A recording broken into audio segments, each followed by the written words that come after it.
morning. I'm Linda with Pinky Moss Cakes, Cookies, and Candy. Welcome to our page. If you're new to our page, I cook by myself on Monday and Mary cooks by herself on Thursday, and we cook together on Tuesday and Wednesday, unless one of us is doing something or got appointments or whatever. So thank you so much for joining me. I know that there are so many different things on Facebook to watch and cooking shows, and we appreciate every time y'all tune in and watch us. So I just need to do a sound check real quick to make sure y'all can hear me. And Carla is on the other end monitoring. Hey, Carla. Somebody can just let me know if y'all can hear me. We got good sound. So I'm making something today that I've made several times before, but I've had requests to make it again. So I am making shortbread today. And it is in our recipes from the old Home Place cookbook. I don't think it's in the Sisters cookbook, Pinky Moss Sisters in the Kitchen. I didn't look, but I don't think it is. So I've already beat the butter some, and I've got my ingredients measured out. This has only got 4 ingredients in it. And I have my oven on 325, and I have 1 pound of salted butter. And I'm gonna go ahead and turn the mixer on. I know it's gonna be loud, but I'll try not to get too close to it. Hopefully it won't be too annoying. It's not gonna take long to beat it. 1 pound of butter, salted butter, 3 large egg yolks, and 1.5 cups of sugar. If you want a cookie that is low in sugar, this is probably the best cookie to make at your house because it has little sugar. This is going to make 48 pieces, 4 dozen. So it has 1.5 cups of sugar, and you get 48 pieces out of it. So that's relatively low sugar. So I'm going to go ahead and add my sugar, 1.5 cups granulated sugar. I'm going to go ahead and add that gradually. Now, I hate for y'all not to see me do it. I'm going to speed up just a little bit to get it mixed up. This comes together really quick. You want your butter at room temperature.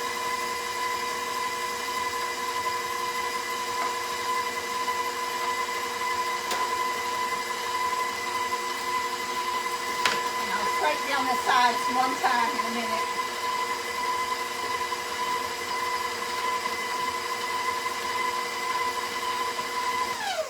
These mail wonderfully. I've sent these to so many different places, and they stay fresh a long time. It's got all that butter in it, and you don't have to worry about them getting stale. They're going to be delicious, even if they're several weeks old. All right, let me mix this up again.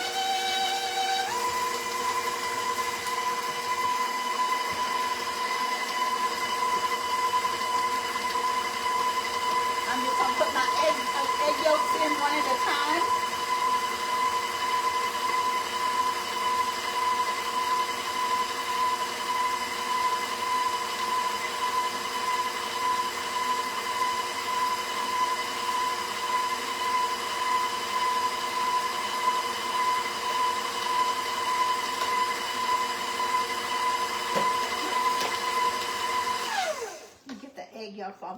Yolk off of my spatula.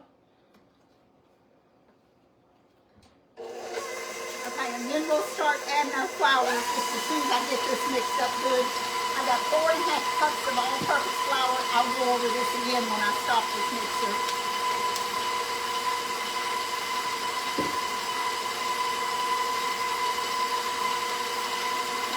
There it is. This is my flour bar when I start putting the flour in.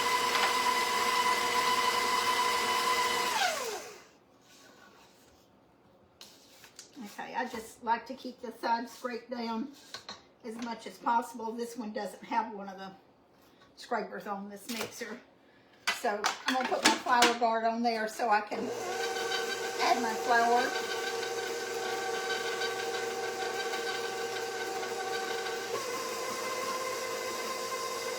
You don't want your mixer on too high because the flour is going to blow up in your face even with the flour guard on there.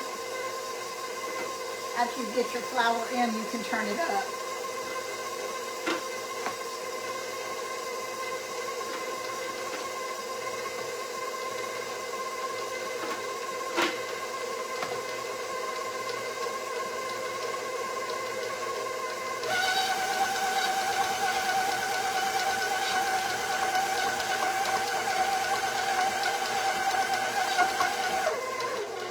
Make sure all of that flour in the bottom of your bowl gets mixed up real good.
I think that's good. That's enough noise for the day. Get this out of the way here. And I am using very cheap pans to bake this in. These are the pans that I use. They're dark and they're I didn't mean to turn that on.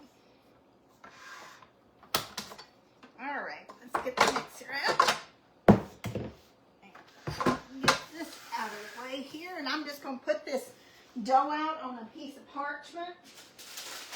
You can use a pastry mat if you want to.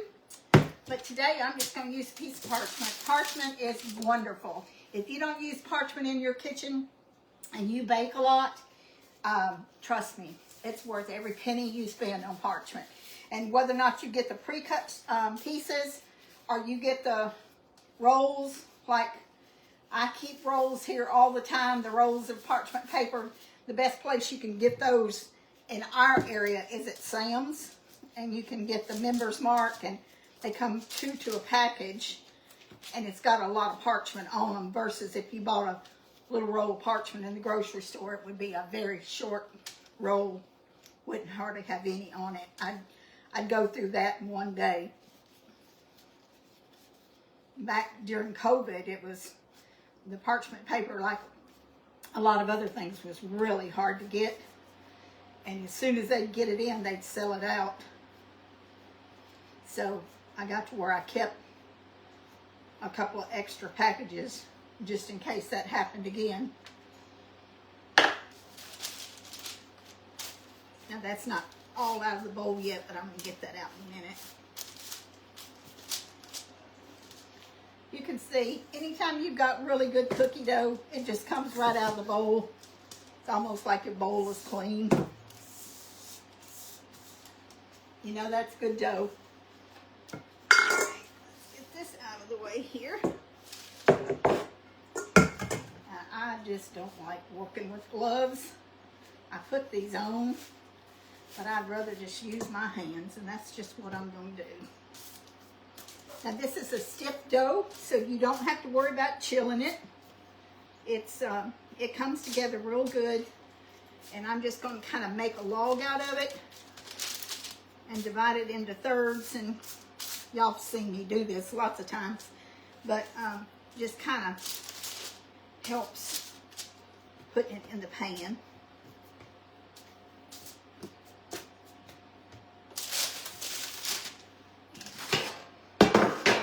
I'm just going to take my bench scraper here. Now your pan does not need to be greased. These are non-stick pans. I've used them many, many times.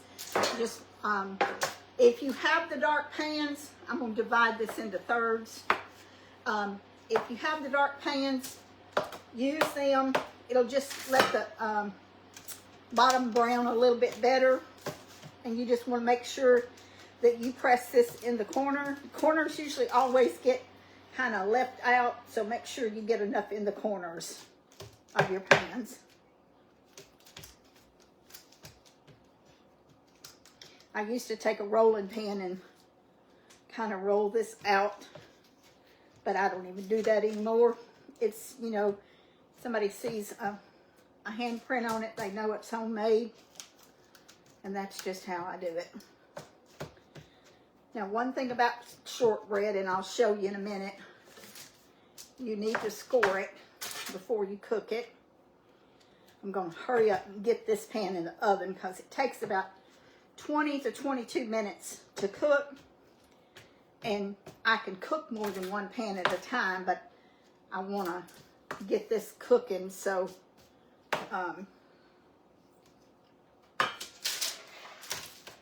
and then I can use the time that this is cooking to pat out the other.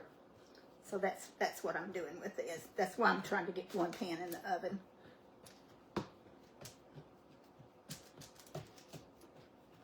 There's a few cookies, if you're doing cookie swaps for Christmas, or if you're, no matter if you're doing cookie swaps or you're just making a lot of cookies, I found this is something that kids really like, and also elderly people like it, because it's something that, number one, it's low in sugar, and it's not messy.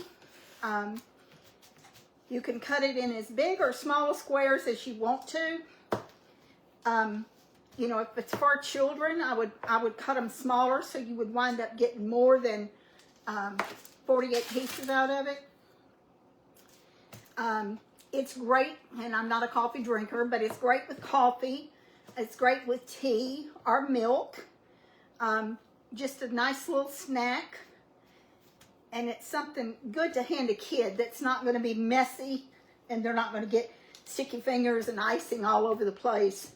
So that's something that, one reason I've always liked this for children.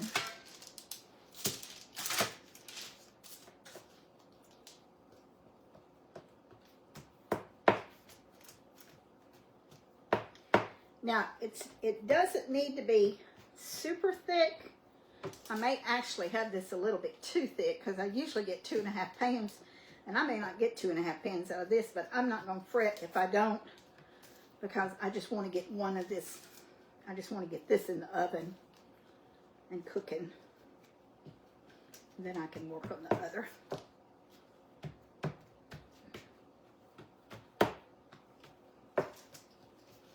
Yesterday was kind of nostalgic to me.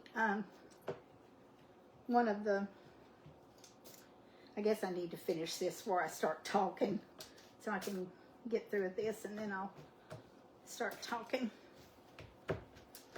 So just mash it out as, you know, as even as you can. Doesn't have to be perfect.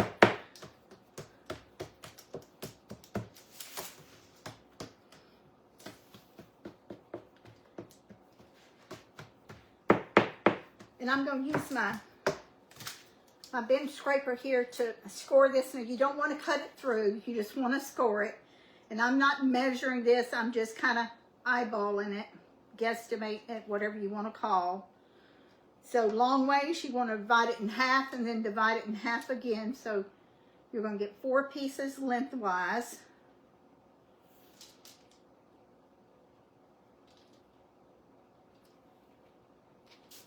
And then I'm going to cut, let's see here. I think I usually cut 5. I'm going to cut 5 across. And this is kind of tricky because they're not going to all be the same size. I never invested in one of those professional cutters where it cuts the pieces evenly. Probably would have been good if I had it, but I never bought one of them. 3. Actually, I'm going to wind up with more than 5. Some of these are going to be uneven, so I'm doing 6. So I got 24 pieces out of here. You can use anything you want to. If you want to do some little decorations on them, you don't have to have anything fancy. You can do like, let's see if I can do one of these. This is like an alphabet that and that's not pressing down too good. You can do little hearts. You can use an apple core. I used that for years. If you have little mini initials, you can do that.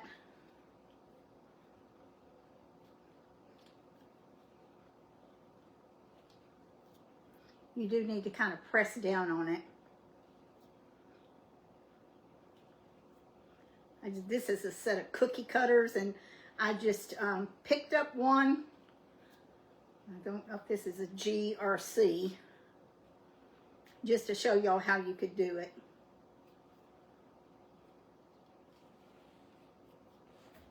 And then I will do a little other decoration with these that are smaller.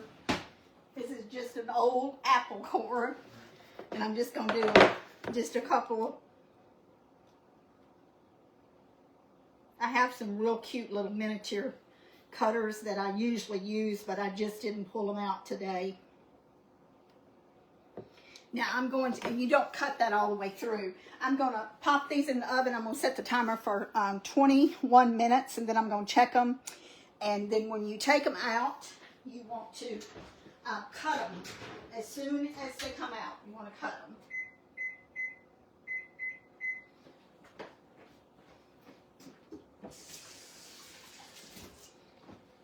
So yesterday was one of those days that I got 3 calls,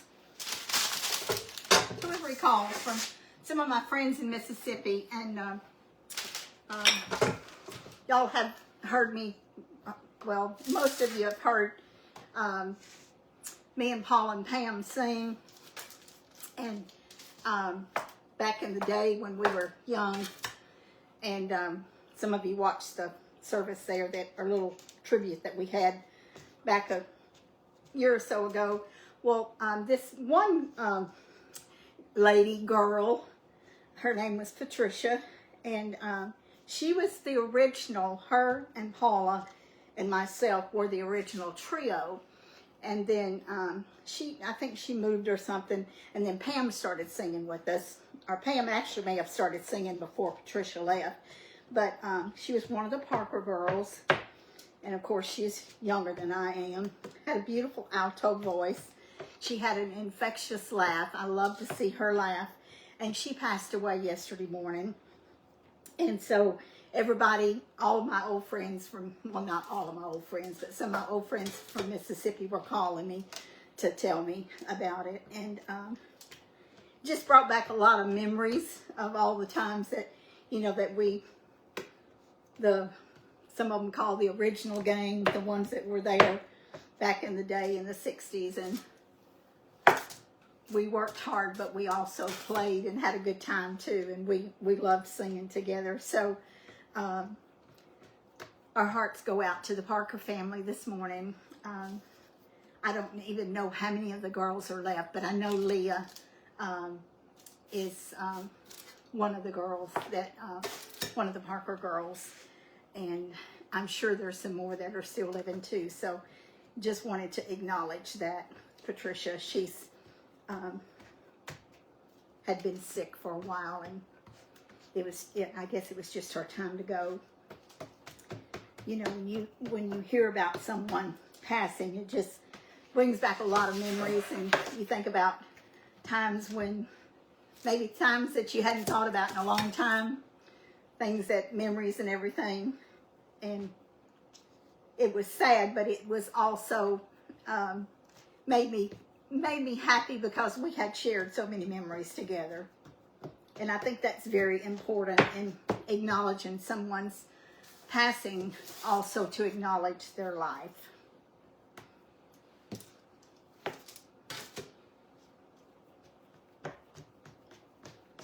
So somebody was saying the other day they could not believe that we were so near the end of the year.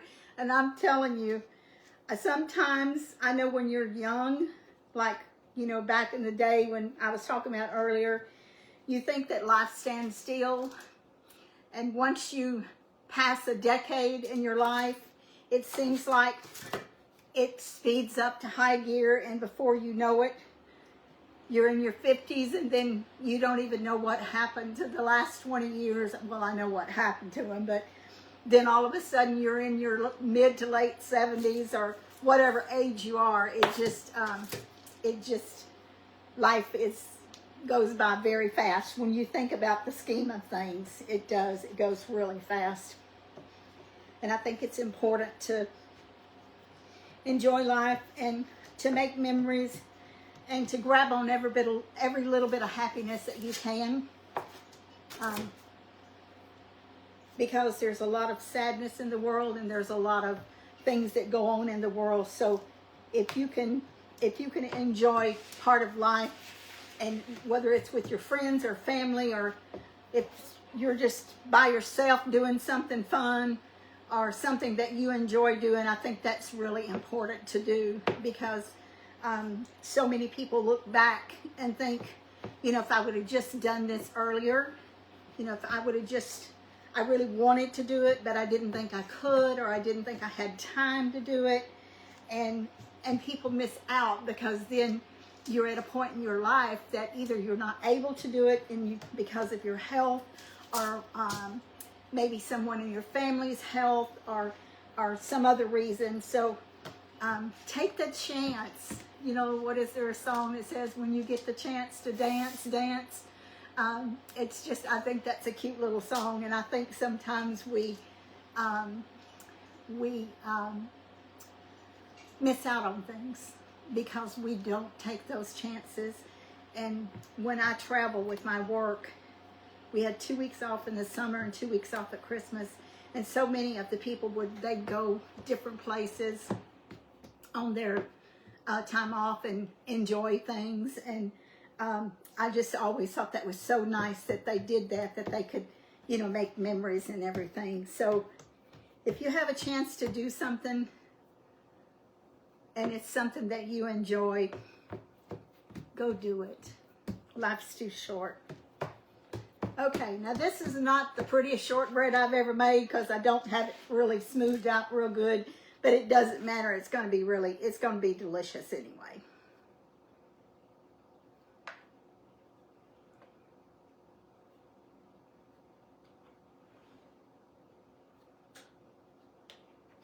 So 4 long ways, and then I'm going to go ahead and cut it in half again, and I'm going to cut each half in thirds.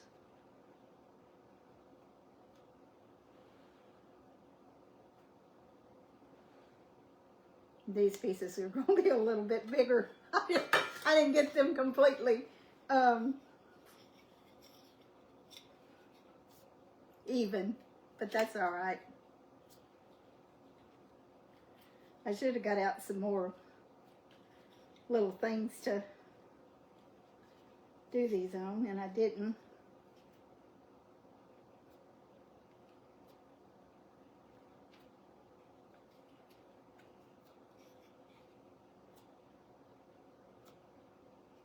I used to sell this years ago, and I would cut it a different way. I'd cut it out with cookie cutters. So I had a bunch of scraps in each pan. And I had a lady that bought from me, and she bought those scraps, and she would ask me, do you have any scraps? Because one day I had some in the car and I was eating them. Let me throw these in the oven real quick. I had been eating some scraps, and I said something about it when I went in to take her order, and she said, do you sell those scraps? And I said, I never have sold them. And she said, well, what would you sell them for? time that I took her order, she would always ask me did I have any scraps, and I would weigh them up, and I would sell her the bag of scraps, and she loved those end pieces and those side pieces because they were real crunchy and brown, and she loved them. Now this is only going to make a few. I'll show you how I do that. I'm going to just try to fix it to where it's going to be even pieces. And if there's some uneven, well, that's scraps. That's something I can eat.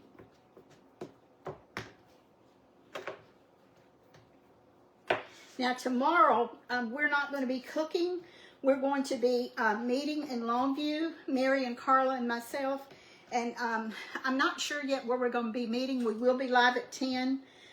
We're taping that podcast tomorrow at the Moberly Baptist Church, and it will air in sometimes in January that will air, and we'll be telling y'all more about that and where to listen to it at, and we're looking forward to that. And then I think after we go live, we'll, I don't know, grab a bite to eat or something, and then go meet him for the broadcast. A really, really nice guy.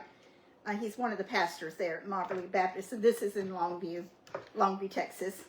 I know there's a lot of Longviews. I think there's a Longview, Washington, and there's a lot of other Longviews too, and I'm not even sure where they're at, but I know there's more than one in Texas. So I'm not going to try to even that up. I'll just use those pieces as scraps.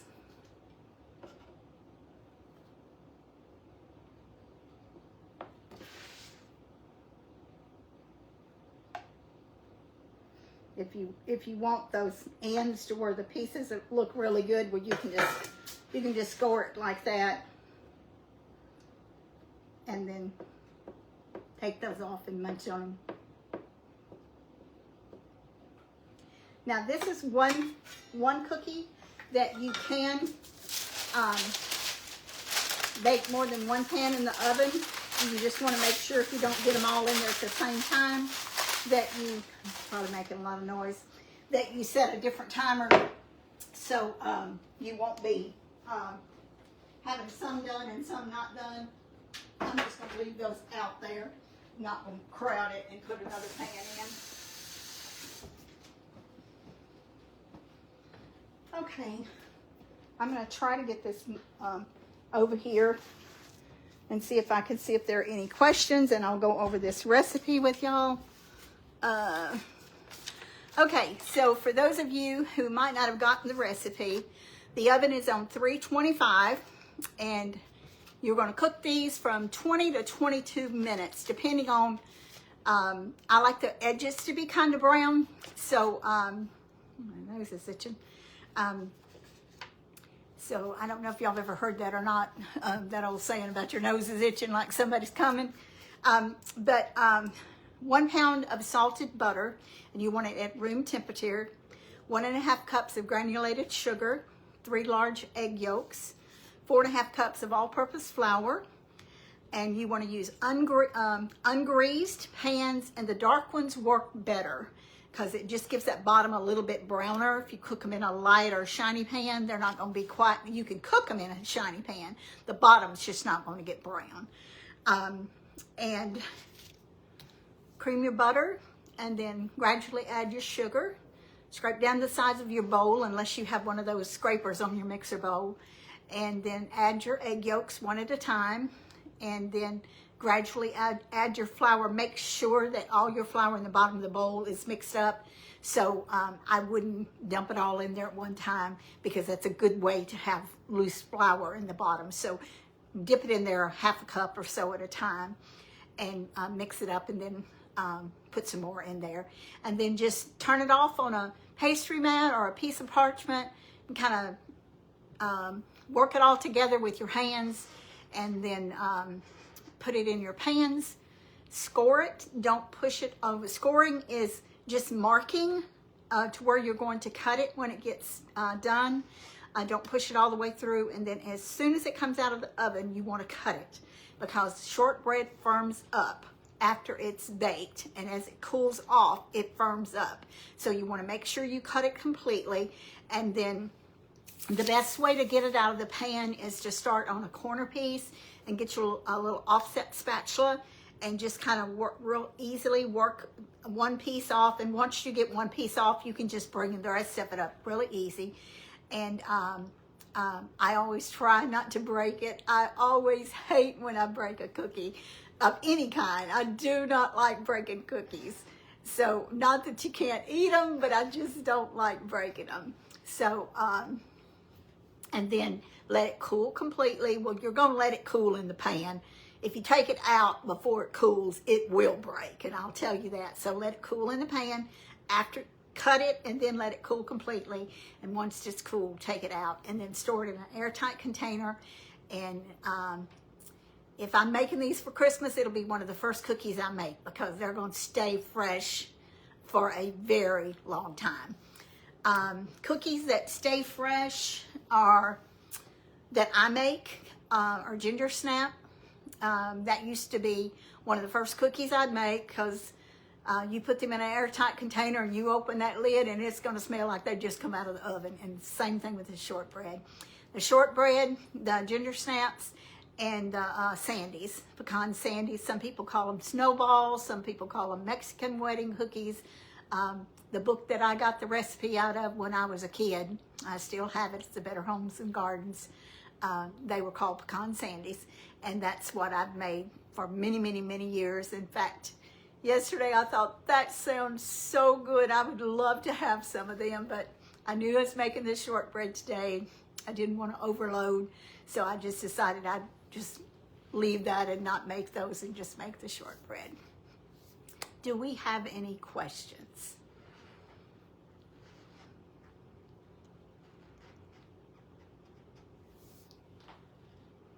So let me know if y'all have made these before. I know that, you know, you may have made them after we made them on a live video in the past. Tell me if you've made them. And if you have, what do you think about them? I know that a lot of people that have bought these in the past really did like them. And we don't sell anymore. I don't sell anymore for the public. I did that for years, but I haven't done that in a while. Whatever I make, I give away, and that brings me joy. I like to do that. Let's see how much time I've got over here on the first batch. Okay, we don't have long. We've got about 5 minutes. So if y'all have any questions or anything?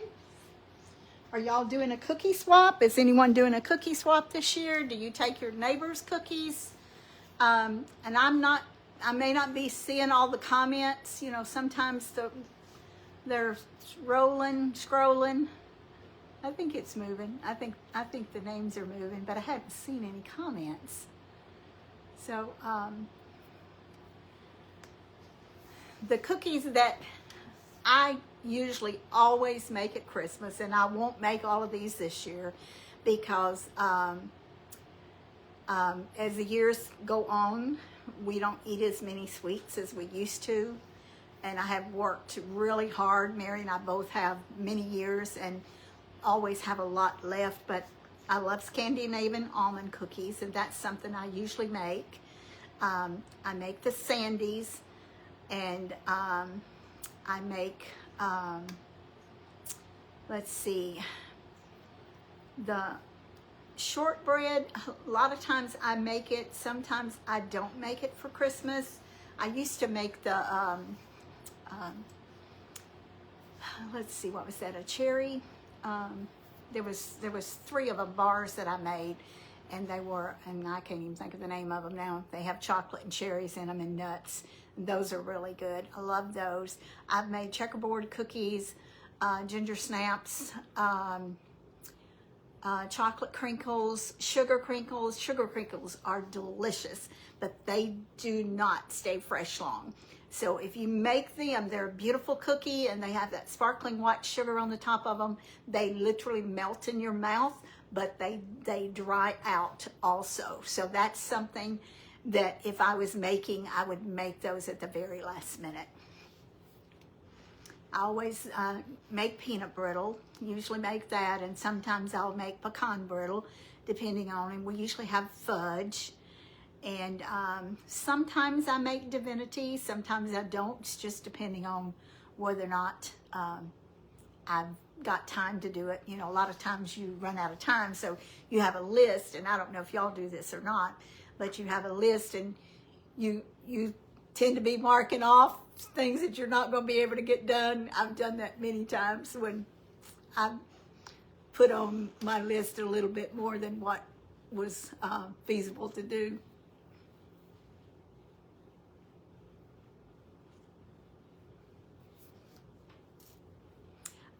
I do want to mention that we do have our Black Friday sale going on, and it will go through the 8th. I believe that's Sunday. Many of you have ordered. I believe we're out. We had a few of the recipes from the Old Home Place. Those went really fast. So I believe we're out of those, but we do still have aprons, and we have Pinky Mo's Sisters in the Kitchen cookbook, and they're really good sales, and we have Mama's book. So if y'all want to get some of those or one of them or whatever, go to our website, which is www.pinkymosskitchen.com. I'm sure Carla will put the link on there. So if any of you need that, she'll have the link posted.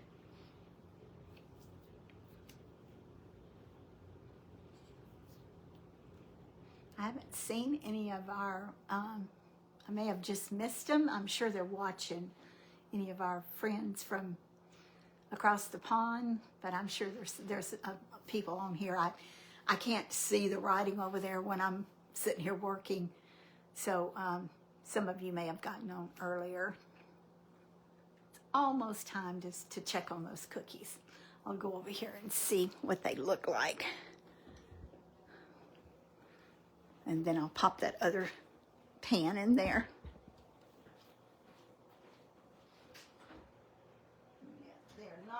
They're not done yet. They're getting done, but they're not done yet.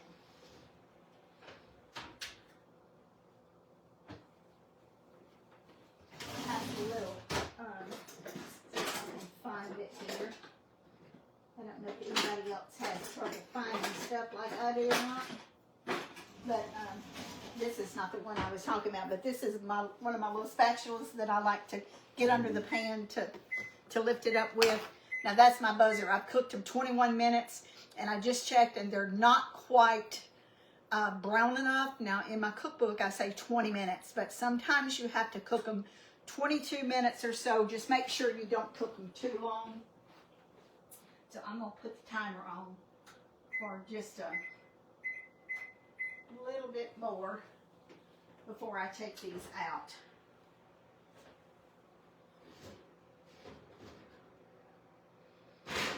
And I turn my pan around too. Sometimes the back starts getting brown before the front does. And I don't know if y'all do that or not, but sometimes I'll rotate my pans part of the way. I don't know if you can see the sky outside. My windows are hazy, but it's so pretty out there. It's just beautiful. It's such a pretty day. I haven't stuck my head out, so I know it was pretty chilly this morning, but hadn't been out there, so don't really know how cool it is now. The other day, I dressed up and put on warm clothes, had a scarf around my neck. Before I even got in the car, I was burning up. I don't need the scarf around my neck. I pulled that scarf off so fast. It just felt so nice out there. That fresh air felt so good. And I know there'll be some days I'll want a scarf around my neck, but the other day wasn't one of them. It was too warm for me. I mean, it was cool, but it was too warm with that scarf on.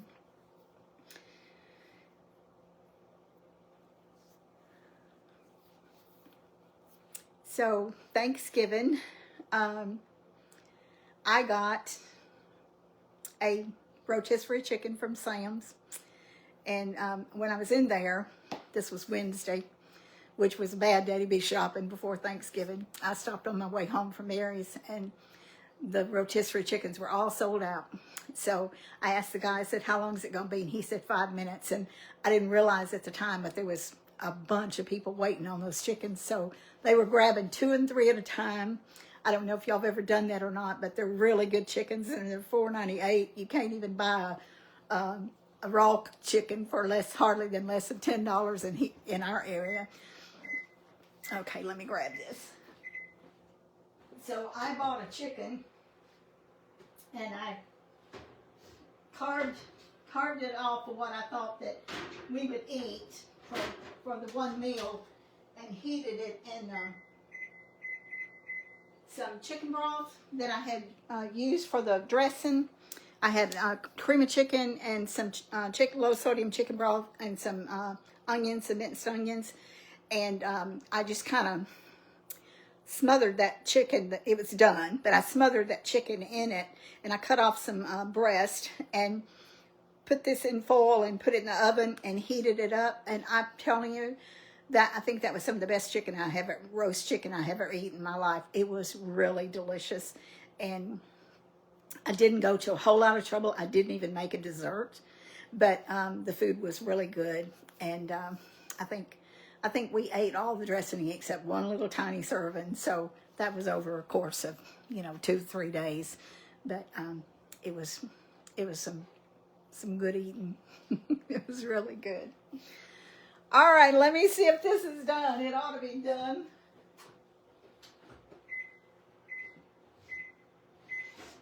All right, now you can see that it's brown around the edges. And I'm going to set it there, and I'm going to stick this other pan in here. Set my timer for that one. And then we're going to cut the shortbread.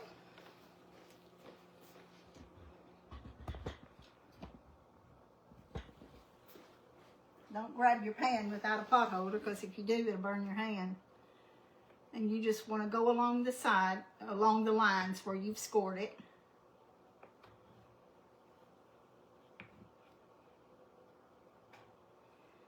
It's real soft right now, but once it cools, it will be nice and firm.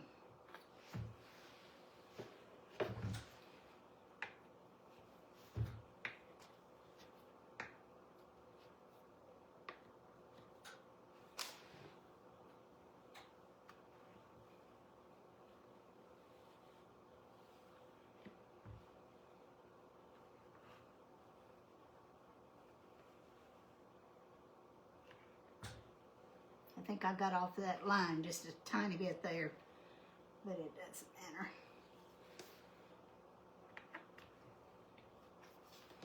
Okay, now once this cools, you can just take your little spatula and start on one end, one corner, and get those out and use this, but I'm not going to do it now because I don't want to break my cookies. But I will go ahead and get off, and we will see y'all tomorrow at 10 o'clock somewhere in Longview, probably at I don't know where it'll be, wherever we decide to wind up at. But Mary and I will see, and Carla will see y'all tomorrow at 10. Hope y'all have a wonderful day, wonderful afternoon. Get in the kitchen and cook something good. And if you've never made this shortbread before, it's super easy. It's almost foolproof. Just follow the recipe, and let us know if you cook them. Be sure to be kind and always count your blessings, and we'll see y'all tomorrow. Bye-bye.